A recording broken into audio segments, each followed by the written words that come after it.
یو صحابي دی هغه واورېد چې پیغمبر علیه السلام کدو ډېر خوښ صحابي وی په خدای مې دې قسم چې تر څو ژوندی یم چې اړو بل شی ونه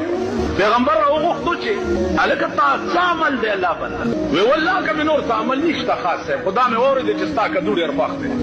ما وی چې والله که بل شی وخورم مودې وشوې کدو نه بغیر بل شی نه حضور علیه السلام ورته وفرمایل چې ما تړه کې بشارت وشو چې دلته د جنت زیری ورکړي بل یو صحابي راځي رسول الله صلی الله علیه وسلم ته فرمایي چې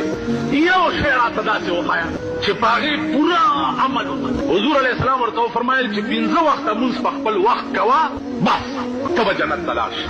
هغه چې واپس شو ویې ویل چې والله په خدای مې دې قسمي چې په دې 15 منځونو کې نه پې څه زیات کم او نه دې کم زیات معنا نه والله که نفلونه مو